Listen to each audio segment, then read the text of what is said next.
What is going on, Colts Nation? Welcome back to another Bring the Juice Colts podcast live stream. Thank you all so much for tuning in on this snowy Halloween night.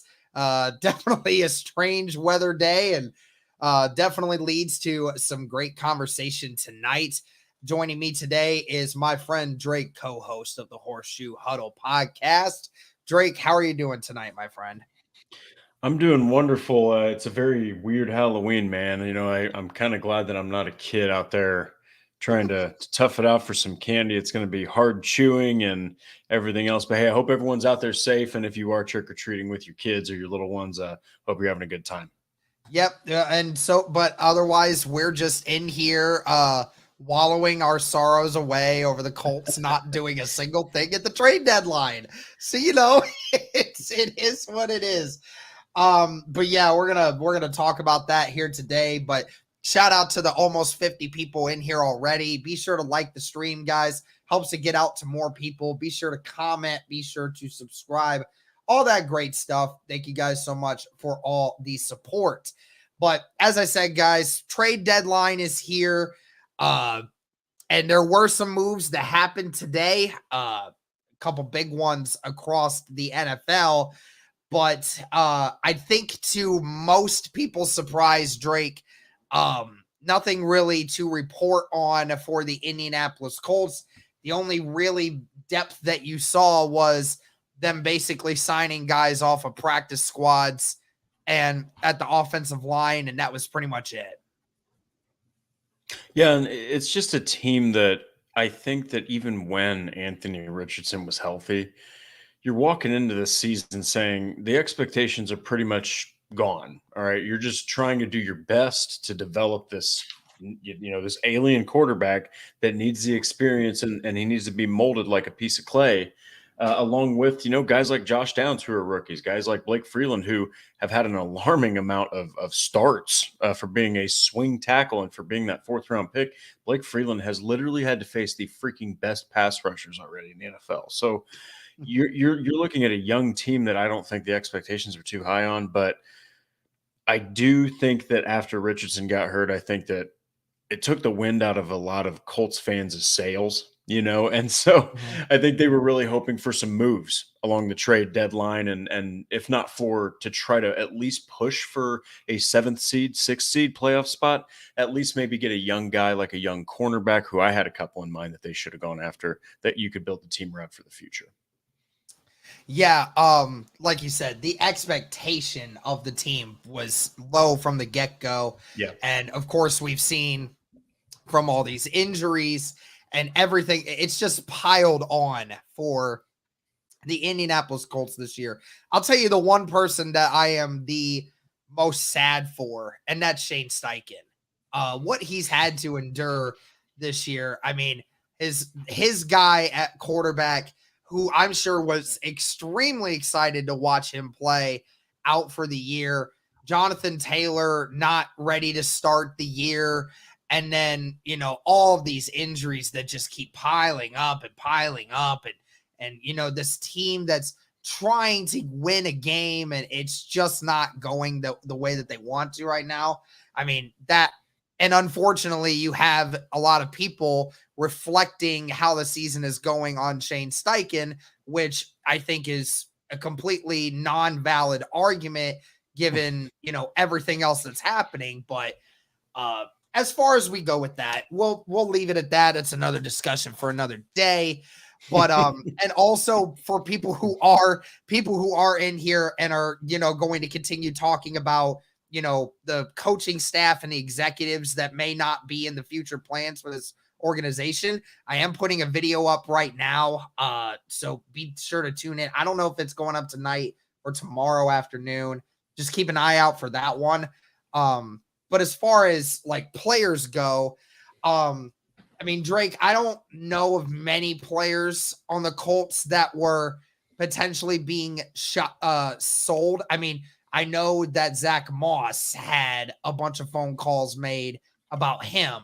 I mean, why wouldn't you? I mean, Zach Moss has the second most rushing yards of any running back in the NFL so far this year, and has been shown that he's a guy that can be serviceable for any team. But as far as from what we were told is that the Colts were not willing to lowball that because they might potentially want to keep him around for the future. Do you know of any other players that might have potentially gotten some teams to be interested? Obviously, the Colts didn't sell anyone, though. No, I would say maybe. Man, that's a tough one. I would say if there were two that stick out to me, it's like a guy like maybe Mo Alley Cox, just because there's reason that you could trade him. Maybe another team thinks that he could elevate to a tight end too, or like get more snaps. But he's actually sticking around in absence of Jelani Woods as well, because Jelani Woods has been hurt the entire season. But the other guy was Julian Blackman, I think, that stuck out to me, as potentially a guy that may be on the radar for a lot of teams because he's playing pretty damn well this season. But again, this is a season that originally with a fully healthy squad didn't have the highest of expectations. And they're already the third youngest team in the NFL based off of average per player on your team. So I don't really know if you want to give away those young pieces that you're trying to mold because, again, it's a super duper young squad. I think they have two guys that are 30 years old. So you want to keep those guys around. Is there anyone that was traded today?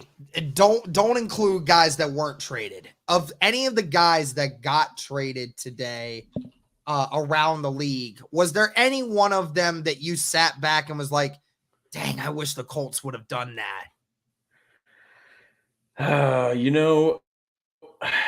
I do stick with Ballard on the philosophy that you can't ever really have enough pass rushers.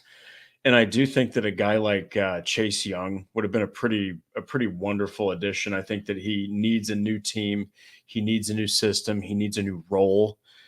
And but it just didn't make a lot of sense, unfortunately, with a guy like Kwity Paye. And then they just brought in Samson Ebukam, who is playing well. But also Montez Sweat. I know that he's kind of like a big dart throw, but man, when he is on, he's on. But boy, when he's off, he's off. He's like night and day. So I think that that's more of a risky trade to make. But I still stick with, if they were to make a trade, Derek, I wanted it to be for a corner, because the ones that were on the block, if you will, on the trade block, they were more of the younger variety. They weren't these guys that are like 29, 30, 31. They were like 24, 25 years old. Guy like, I think it's Jalen Johnson from the Bears, guys like that. That's what I would have traded for mostly. But of the ones that got traded, those two pass rushers really stand out because I think that they can still be dominant. Yeah, I think that the big one was Chase Young. I mean, you bring that name up. Quite the interesting one because obviously both Montez Sweat and Chase Young got traded today. Yeah. Obviously I think the Niners got the way better end of the deal there. Gave up less for a guy that's equally as talented, if not more talented in potential. And regardless whether or not, and a lot of people have brought this up to me, and I think that it's a valid point that honestly, they may just be using him only for this year, just as a depth piece for when, they start trying to make their push into the playoffs and they get fully healthy. Having that extra potentially elite player out there definitely is a great thing for the Niners. But you're right. Like, I mean, it gets to a point where you're saying to yourself, like, how in the world could the Colts have not gotten like at least some interest in that, And I know people are saying that, oh, it's only a rental. I totally get that. But at the same time, like, I put out a tweet earlier today, Drake, and you can let me know whether or not you agree with this one or not. I get the trade deadline is typically for teams that are like on the contention and they're trying to like just get those last few depth pieces that are going to take your team over the top. But I mean, you can always use it as a building block for trying to look towards the future. And that's what the Colts are trying to do right now. And it just feels like there was a few guys out there that you could have put your future on the line to go and do. And we just saw Chris Ballard refuse to do that again. Yeah, and I'm right there with you. I 100% agree with that. I think that it's one of those things where for the Colts, they aren't in the contenders, the contender area where you're like, man, we just have one or two pieces. Like the 49ers, great example, grabbing Chase Young, and you just explained it very well. That when you get into the latter parts of this season, and because the NFL switched up the schedule now, you don't get your divisional games in the front or the middle, you get them in the front, and then you get them at the back. And sometimes the very last game is a divisional game, so you don't get to sit your players anymore. So I think that with a guy like Nick Bosa, who has shown at times to be a little bit hurt, has shown at times to be a bit injury prone, makes perfect sense for the 49ers to bring on Chase Young. That's a Super Bowl or bust type move. Also, I think that the Colts, if they were to make a trade, it would be for a guy like a dude that stood out to me was Kaiir Elam from the, I believe it's the Bills.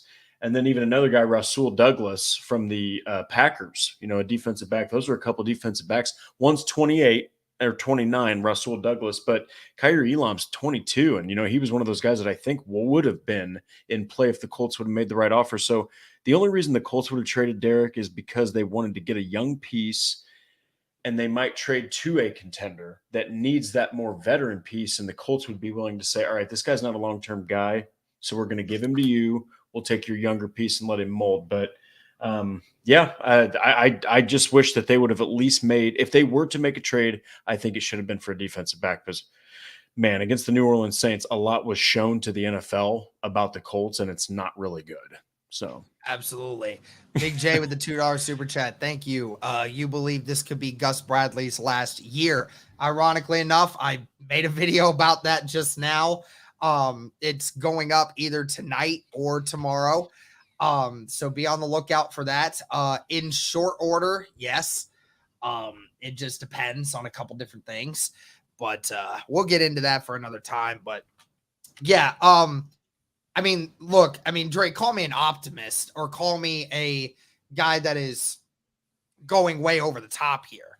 But you're right. Like, even though this season's practically just a trial and error season, like, just to bring up a few things, two guys that you could have invested, you would have had to invest some pretty serious draft capital into them, but they're two players that very might as well could be your number one corner going forward for the future of this team if you tried hard enough to get them. Obviously, we talked about Patrick Surtain. I know that the Broncos said they're not getting rid of anyone. I totally get that. But again, anyone has a price, and the Broncos GM said that they were willing to take offers. So, you could have went after that, considering the fact he's a 23-year-old that when he's healthy is playing at a top 10 level. Very rarely does something like that happen, that you could throw something out there. Jalen Johnson for the Bears, who just seeked permission for a trade this morning. Second rounder is what we were hearing, what it would take to get him, at least a second rounder. Like, again, I'd have been perfectly fine with that. Another 24-year-old who has played some good ball. And I understand that we've been hearing some weird things about the contracts and everything else, but the Bears have not been really great about paying their own players, really. So I'm not too entirely worried about it, especially since the Colts have the draft capital to be able to do such a trade, and would have been young, would have been healthy, would have been ready to jump right in. Him and Juju Brents could have been a really great combination of guys to be out there. Now, let's just ignore those two guys, because that's what the guys you would have had to trade for, at least from the big market.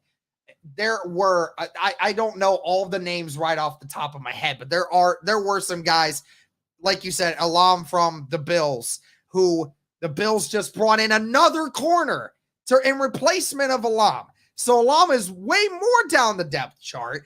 Could have done that probably for like a 4th or 5th round pick. And then you would have said, okay, we at least have another guy that's played some snaps, that has not been as terrible as what we've seen, and it can hold it down until Juju gets back. And then, there's other guys in free agency that could definitely still be there to at least make it better. But it's just so strange that even though, like, we understand what this season is about, that Ballard is going to just let it be the way that it is. It just doesn't seem fair to the rest of the guys that are trying to make something out of this season when Ballard just isn't. Yeah, and when you look at the overall like spots on the defense, you've got the defensive front. They're pretty much on any given Sunday, they can be elite. Then you've got the linebackers on any given Sunday, they can be elite. But it's that secondary. I mean, Julian Blackman in his defense, he's playing pretty well this season, but it's guys like Rodney Thomas that aren't playing well in their second season. I think the Colts are also missing Dallas Flowers. I think a lot of people are forgetting about this guy. I really do think that his athleticism and speed, a guy like Rashid Shaheed would not have ran away from a guy like Dallas Flowers. I'm not saying Tony Brown isn't fast, but Dallas Flowers is kick and punt returner, take it to the house fast. He would have been able to at least give Rashid Shaheed a run for his money. I think that right now the secondary is so glaring that there's just not many teams I've seen, Derek, that are out there 3 games in a row you've let up 37 or more. Now, again, the Jags game, defense didn't really play that bad if you look at or if you look past the box score, because Minshew turned it over, I think, 4 times. So they were put in a lot of really bad spots. But at the end of the day, you got to address the secondary. I don't think you can sit here and just be okay with how bad they've played. I really felt like they should have at least done something. Maybe even take, like you said, a cheap dart throw on a guy like Elam. Maybe he ends up turning into a guy you could use as maybe like a slot corner or a really fast outside corner. It doesn't surprise me, but, I do wish they would have made a move for a corner. Yep. So. I mean, we're going to continue to talk about that, guys, throughout the remainder of this season, seems like, until Juju gets back. I don't know if Juju's coming back this week or not. My guess is no, because they were talking about the IR just like literally a few days ago. And you don't mention that as a possibility if they're not missing multiple weeks. So, I mean, it's not worth it to talk about that, but again, like Dabney says here, guys, smash that like button. Helps to get out to more people. Greatly appreciated. And again, talking about like what I said with the defense, Drake, that's another reason why I think that the Colts may or may not be too harsh on Gus Bradley this year, because, I mean, we've seen what the injuries have been to the secondary. It doesn't matter what he does. Right now, the defense is going to struggle because you've got Grover missing games. You have your entire cornerback room that's being decimated outside of Kenny Moore. So it's not worth it to really talk about that right now. Now, I mean, was there anyone that was traded today outside of Chase Young that you were shocked got traded? Honestly, not really. I thought that the moves that did get made a lot of sense, especially I think that the Bears bringing in Montez Sweat, I think that makes a lot of sense because they're still not getting to the quarterback. Even with Yannick Ngakoue, they're just not getting to the QB at all. So them bringing in Montez Sweat, a guy who's still young enough to kind of hit that, high point of his trajectory if he's got that left in his career, that makes a lot of sense. And like I said, the one that really made the most sense was Chase Young, because even though the 49ers are struggling right now, they are clearly putting an emphasis on that defense, and they are willing to win with their defense and willing to win with that defense and run game. But at the end of the day, those made sense because like you mentioned, they're contenders. I just think that the Colts, while we wanted things, and even I wish things would have happened on certain deals for a trade today, it also makes sense for them just to sit back and be like, look, we're kind of taking our lumps this season, and then we're going to regroup in 2024. Unless something great happens, maybe, all we know, a run happens at the end of the year and they sneak in that 7th seed. Here's the other thing too. Like me personally, And Drake, honestly, I might be out of it when it comes to this. I know a lot of people feel the same way about it with me. I'm almost completely out on the Quiddy Pay experiment. I'm just I because I seen what now. I mean, I hope that throughout the rest of the season, maybe things will get better. But the problem is you saw in the first 3 weeks, these edge guys were getting to the quarterback. And then over the last 4 weeks, they have not. They have remained healthy. They're still not getting after the quarterback now. I mean, the only person that touched Derek Carr Sunday was DeForest Buckner on any consistent level at all. So I am just at a point, and I know that that even if the Colts would have gotten somebody like a Chase Young, uh, as if that would really change much for us right now. I don't think Chase Young is much better than Quiddy Pay, but I still would have not minded the Indianapolis Colts dealing a guy like Quiddy Pay in a deal to try and acquire some kind of other talent for another position, because Quiddy is just not doing much for you in the pass rush department on a consistent basis right now. I mean, he's staying healthy, which is great. But even when he's healthy, again, it's not really doing much for this defense right now. And I mean, that's another issue we have with Chris Ballard, has been the inability to just find anyone that can get any kind of consistent pressure off the edge for the Indianapolis Colts. It's back to the only person doing that on a consistent basis is DeForest Buckner, and he can't do it all on his own. Yeah, and I totally understand where you're coming from there. I mean, the biggest thing I think with Quiddy Pay has been it's been the injuries. I think that just he's not been able to consistently stay on the field. And what happens in that case is, like, let's say that you play 4 or 5 games, you get 3 sacks in a 4 or 5 game span. You're starting to pick up momentum. Well, then, oh, you tweak your ankle. Well, then you're out a game or two. Then you got to pick that momentum back up, and it's a lot. It's a little tiny area that people, sometimes miss. But I think with Quiddy Pay, I also think that especially in this last game, boy, oh boy, the Colts really missed Grover Stewart, because what that allows you to do is, even though the almighty DeForest Buckner is basically an Athenian god on the Mhm. football field, the guy just destroys everyone.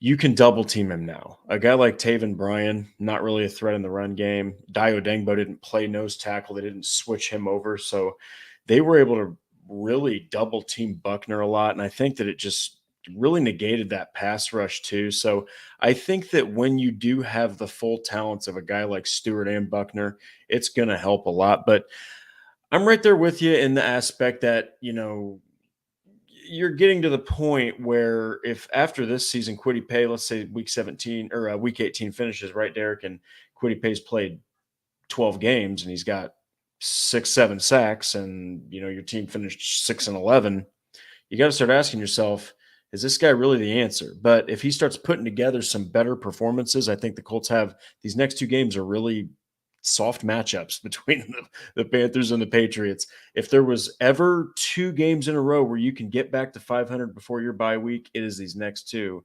And Quiddy Pay's included in that. If he's going to go out there and get some sacks and showcase his talents, he's got a great opportunity in these next 2 weeks, man. Yeah, and I mean, again, I understand it that when it comes to defensive ends, there's not a lot of elite ones out there. Very hard to Mm-hmm. it's very hard to find those kinds of players.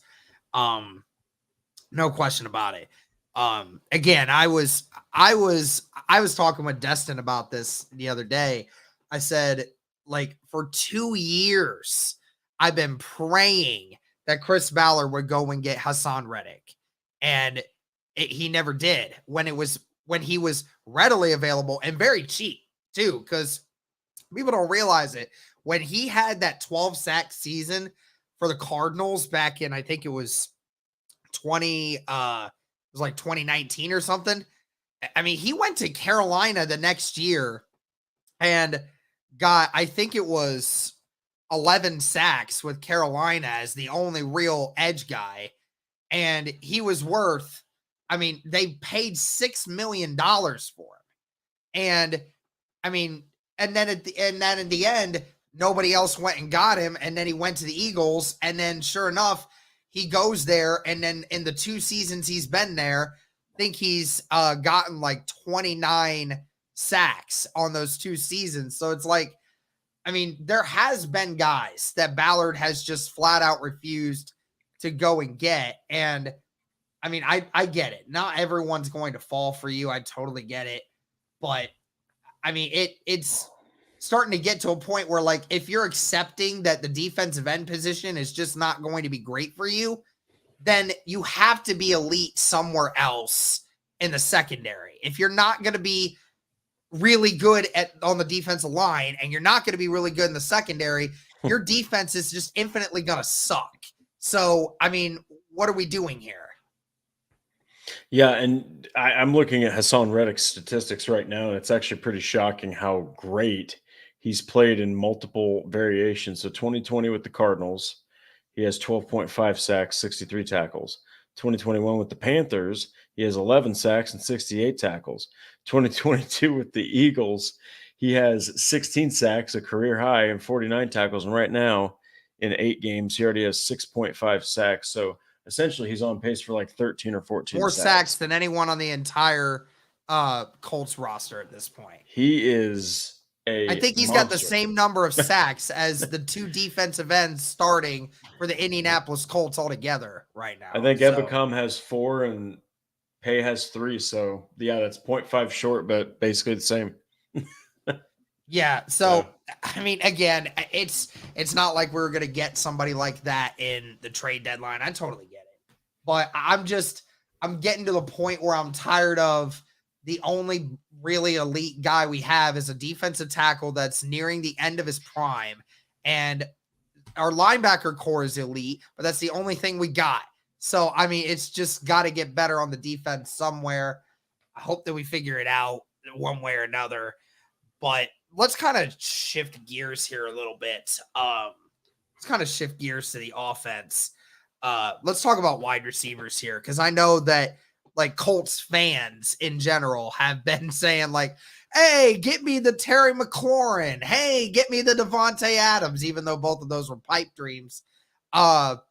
Still at the end of the day, I mean, we saw the Commanders, trading away both their defensive ends. We're thinking like, y'all want to sell your wide receiver too while you're at it? I mean, because look, they're under new ownership. They're saying, let's just get a whole fresh new start here. We're starting out brand new.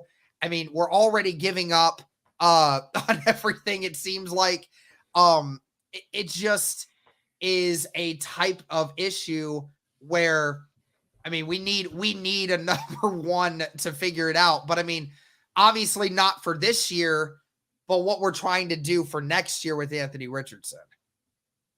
Yeah, and I think that you really want, I think that the Colts pass catching core is maybe one guy away from really being a serious threat, because right now, and I got his jersey right behind me, both these guys behind me, one guy's still technically on IR, and the other one has underperformed this season. And I know Derek jokingly said, "Man, it might be approaching time to take down that Alec Pierce jersey," because I mean, look, he's really not fit the Shane Steichen scheme like people thought, including myself, that he would.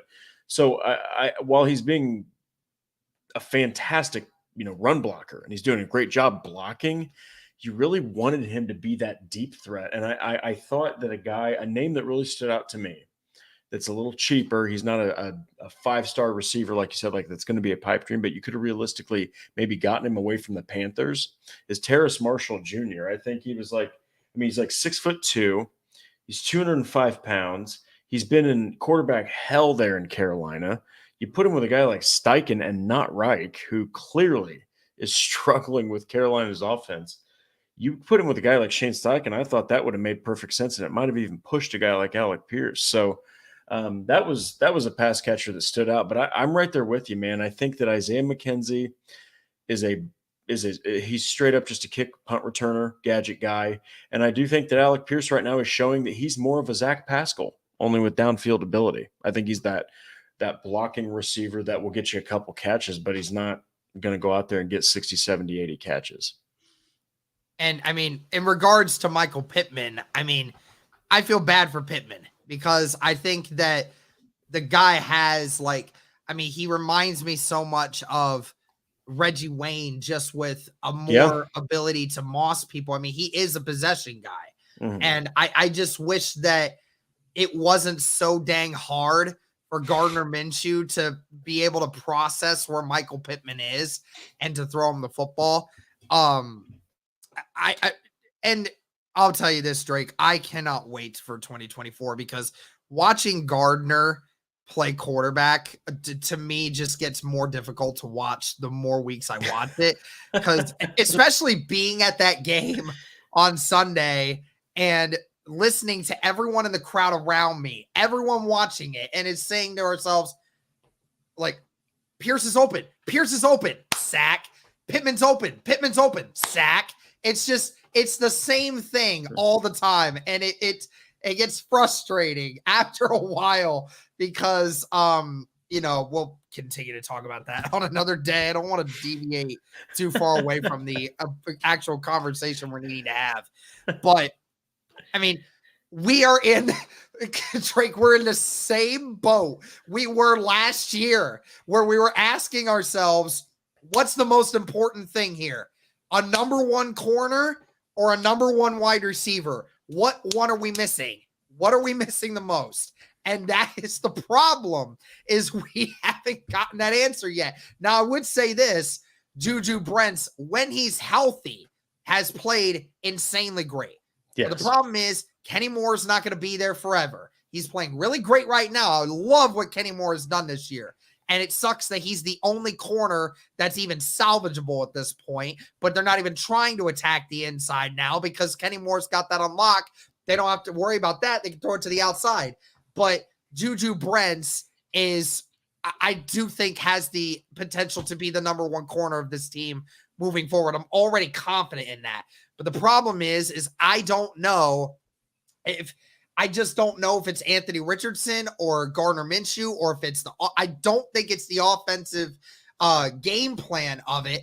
I just think that we don't have a guy that, when the pressure gets hard and you are backed up in a corner, that every time you throw the freaking football to that guy will catch it. He will be open. He will make a big play. We don't have one of those guys. And I just think that at some point, I mean, Ballard's got to make has got to make that decision. Now, the Colts are projected to have a top 10 draft pick if the season keeps going the way that it is. What do you see the Colts doing with that first pick? I would say either, because there's a bunch of good receivers outside of just Marvin Harrison Jr. Trust me, and there's I cannot emphasize this enough. So many good receivers in this next draft. So I think you either have to go receiver, or I do think you have to go corner. I love the fact that I think it was Ozai75 mentioned this. Jalen Jones. Jalen Jones is a guy that he's doing in the NFL what he did in college, and that is not get talked about. And the reason why is because he just locks people down. And he's so freaking physical at the point of attack. He is a true man corner. He's not the fastest dude, but he's so physical that he just puts guys right in their place. He gives them cement feet. And so I think that he's a solid piece to have. I think that Juju Brents is a solid piece to have. I think that Dallas Flowers, if he can get healthy after this season, that's a guy that has the athleticism to keep up with literally anybody in the league. He's got 4.3 I was impressed with Dallas Flowers in the early part of the season before he went down. Yeah, I think he was being serviceable. I don't think he's great, but I think he's serviceable as depth, and I don't have a problem with that. I do think, though, that you're right, especially I think more that they need a number one cornerback, a clear-cut guy. Kenny Moore is fantastic, but he's not a I miss Stephon Gilmore. Yeah, Honestly, I miss Stephon so bad, bro. Yeah, dude, it's he can literally still that lock point people where down, you're and he's like saying, like, 35. lock down the best guy, right? Like, any moment, anytime we saw Stephon Gilmore in 2022 lock down the best of the best, even Anybody. at the age of 32 years old. Yeah, So, so they need a number one corner, I think, more than anything. I think with that number one pick, I think you can still get a solid pass catcher. I mean, look, they proved it with Downs, okay? They got him in the third round. I think you need to strike at corner first. okay. And you know, and my problem is I have no faith in Chris Ballard to make that kind of decision. Unfortunately, I don't. That's very fair. The best wide receiver he has drafted since being in Indianapolis is Josh Downs. And Josh Downs is a rookie now. It's been 7 years into your time frame here.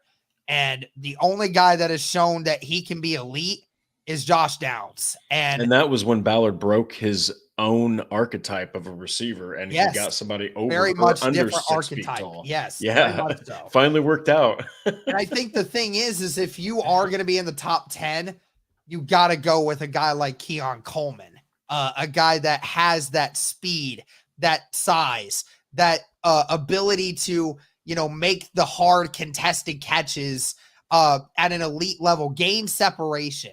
I think that's another thing that Keon Coleman can do. I mean, that's why Josh Downs is so good right now. It's just because every time you see Josh Downs catch the ball, he's open. I mean, he's open. He finds the soft spots in the coverage and he gets open and he gets first downs. That's what you need somebody else to do on the outside.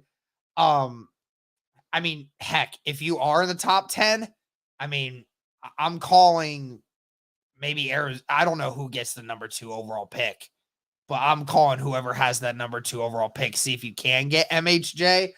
Just depends on, you know, like how far up we go. I presume that this team will probably get a couple more wins along the way.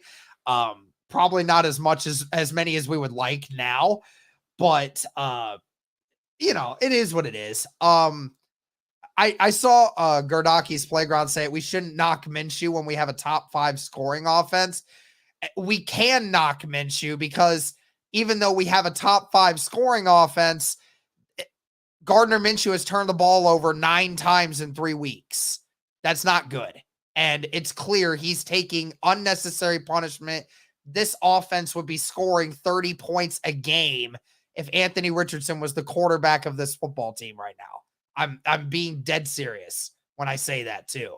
So, I mean, y'all can call me crazy if you want to, but regardless, That's not crazy at all. A lot of it's been because it's a guy who can't run like Richardson. I mean, a great example of what he does as opposed to Minshew. Watch that Houston Texans game. If Richardson's in that game, the Colts are probably scoring like 45 points. I mean, they had no idea what to do with his legs. They had no idea what to do with his mobility. So you're adding a totally different element. He throws the ball farther downfield. And I think somebody mentioned that Minshew makes progressions pretty slow. In fact, Richardson's better at blitz identification and I think at going through his progression. So I think once Richardson gets back and gets, 100% back to, up to speed after that shoulder surgery, I think the offense is going to look far better. Yeah, absolutely. Now, I mean, Drake from I know we're still talking about the deadline and everything else, but just to hop back in real quick on the draft aspect of this, Jared Verse, the defensive end from Florida State. We were talking about Keon Coleman now, but now to talk about like a guy that is the top edge rusher in this draft class. Do you think that there's a chance that the Colts go that route in the draft?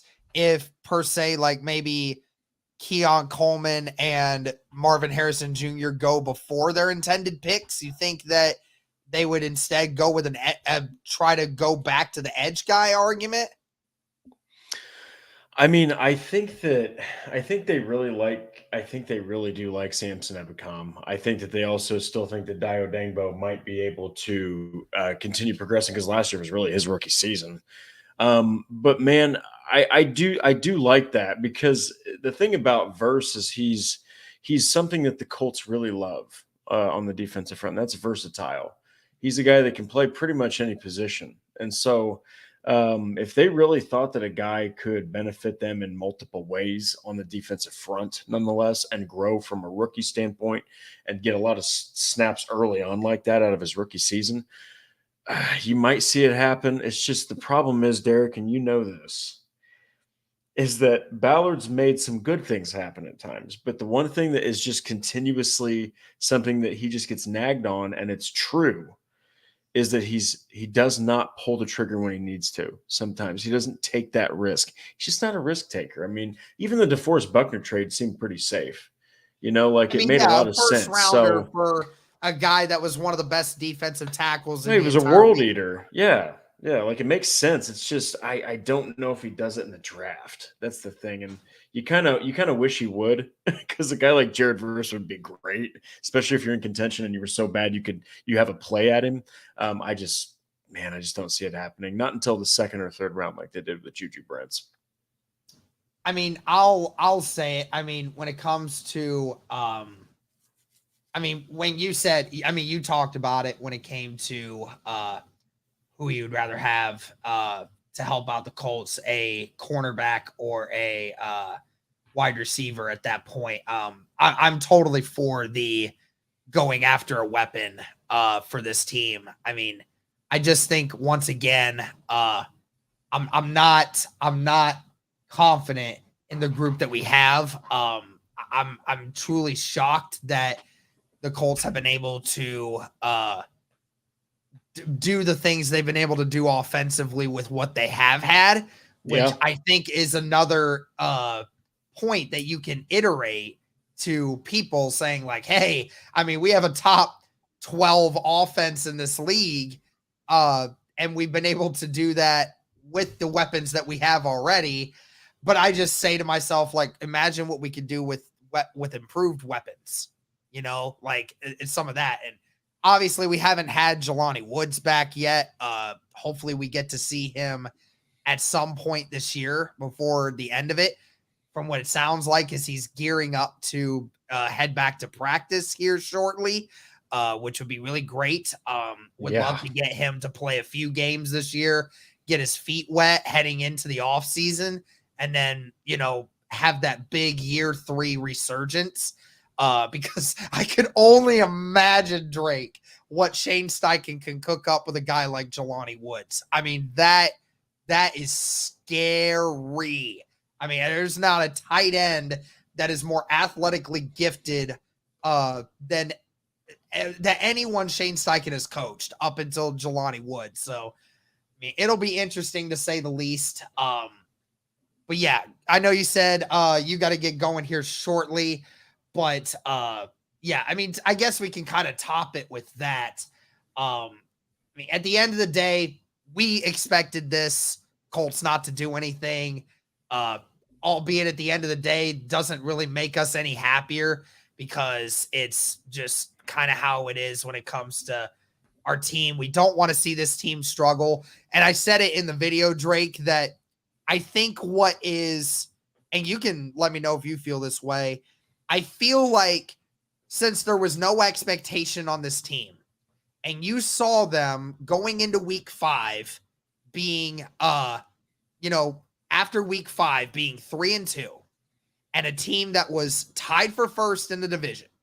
And Anthony Richardson, we didn't know he was going to be out long term. And you saw this team with Anthony Richardson and Gardner Minshew dominating some of the best teams in the league and being able to pull out games in situations that we never thought would have been possible with a previous regime. We thought maybe this team isn't quite as far behind as what we previously thought they would be. And now you're just seeing this epic collapse of this defense. 3 games in a row, you have given up 35 or more points. You're all over the place. Your offense can't stop turning the ball over. Your guys can't stop getting injured. Your defense can't stop anyone. It just feels like it's unraveling more and more and more, and it just doesn't end. And I think that is ultimately what is making it so much worse for us Colts fans. Yeah, and look, at the end of the day, I think what you're looking forward to, and you're excited about, is Shane Steichen's play calling is still keeping this team as a top 10 scoring offense. A guy like Josh Downs, exciting to watch. Okay, a guy like Jalen Jones, who is, I'm telling you, that's going to be a steal in a couple of years. People are going to talk about Jalen Jones being a steal. And I'm not trying to like pick apart somebody in the chat here, but Mac Thorne, got to tell you, man, Pittman's time being over. So you're okay. Michael Pittman, he has put up consistent numbers. Consistent. That's the one word you need to understand with Michael Pittman Jr., because he's had Phillip Rivers, then he had Carson Wentz, then he had Matt Ryan, then he had Sam Ellinger, then he had Nick Foles, then he had Anthony Richardson, then he had Gardner Minshew. He's just been the Colts' number one wide receiver the whole time. This guy's had 7 freaking quarterbacks entering his 4th season. I challenge anyone in the chat to tell me another receiver that's put up the numbers Pittman has with 7 quarterbacks in their first 4 seasons. Oh, wait, one guy that sticks out is a guy like DeAndre Hopkins from the Texans. Not saying that he's putting up Hopkins numbers, but Pittman's out there playing just fine, and he's had nothing but multiple offensive coordinators and switching around at the most important position. Oh, I don't know, the position that gets him the ball, and he still is the number one receiver on the Colts. So I'm telling you, let Michael Pittman and Anthony Richardson connect eventually, and I think that tune's going to change about Michael Pittman being over. Absolutely. Well, guys, that's going to do it for this one. Thanks again to Drake, a great friend of ours, and thanks to him so much for being able to come on and deal with all this. But again, guys, we will have more videos on this coming forward. And hopefully there's more to talk about with this season, because I hate that we're already talking off season, but that's kind of where we're at right now. But hopefully over the next few weeks, we see this team start to get a little more healthy, and we start to see this team try to put together a few good wins overall. But that's going to do it for this one, guys. Let us know your thoughts on all this. Thank you so much for tuning in. And as always, go Colts.